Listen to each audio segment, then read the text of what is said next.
नमस्कार, आप देख रहे हैं नेशनल न्यूज टुडे। खबरें वही जो हो सही। National thermal power corporation NTPC Barauni के कोयला अपशिष्ट भंडारण यार्ड निर्माण का मामला काफ़ी तेज हो गया है। आज शनिवार को प्रोजेक्ट मैनेजर पांडा एवं संवेदक खेतों में काम करने के लिए जेसीबी के साथ पहुंचे तो जानकारी मिलते ही रामदीरी, बारांची, चकबल्ली, जगतपुरा के सैकड़ों किसान मौके पर पहुंच गए और खेतों में ही धरना देकर काम रोक दिया। किसानों का कहना है कि बंजर होती जा रही जमीन पर कोयला अपशिष्ट भंडारण यार्ड का निर्माण कराने के बदले एनटीपीसी प्रबंधन एवं प्रशासन ने जबरदस्ती उपजाऊ जमीन पर कब्जा कर लिया है। हम लोग किसी हालत में इस उपजाऊ जमीन पर अपशिष्ट यार्ड नहीं बनने देंगे। जान भले भी चले जाए लेकिन जमीन नहीं देंगे।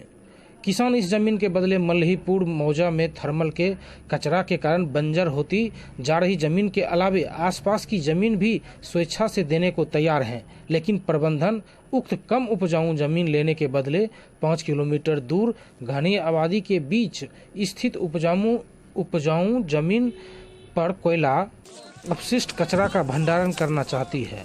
इससे आसपास की 1000 एकड़ से भी अधिक उपजाऊ जमीन बंजर हो जाएगी। हम लोग 150-200 साल से हम लोग के बाप दादा इस जमीन को जोत रहे हैं, उससे हम लोग जीवन यापन कर रहे हैं। इसका रसीद कट रहा है। हमसे अगले किसान उससे वो लगभग 50 बार हम लगान देके और किसानों का ये कबाला हो चुका है।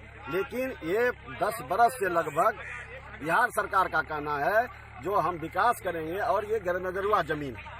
किसान का अगर गैरनजरुआ जमीन था उनके नजर में तो ये रसीद क्यों उन्होंने काटा, ये 10-20 बार कबाला क्यों किया। दूसरा, खेती कर रहे हैं, कई बार इस जमीन को लोग ट्रांसफर भी किए हैं, बेचे भी हैं, खरीदे भी हैं, रसीद भी कटा हुआ है, सारी बात होती रही है। लेकिन ये एनटीपीसी कुछ विकास के काम सोच रहे हैं, यह भी जरूरी है। लेकिन जो किसान यहाँ पर हैं, हजारों किसान की यहाँ जमीन है, उनके लिए भी मुआवजा मिलनी चाहिए। दोनों काम होने के लिए एक बैठक होनी चाहिए और बैठक कई बार हुई है।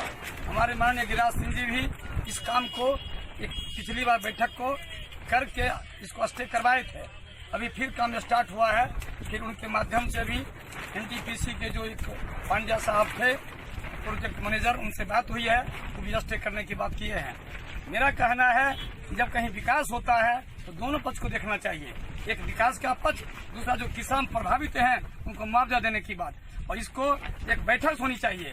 जब बैठक नहीं होती है तो एक पक्षीय बात होती है। एक पक्षीय बात किसान को बर्दाश्त नहीं होगा, हम लोग बर्दाश्त नहीं होगा। इसके लिए हमारे हजारों किसान यहाँ आए हैं, हम लोग इसके बीच आए।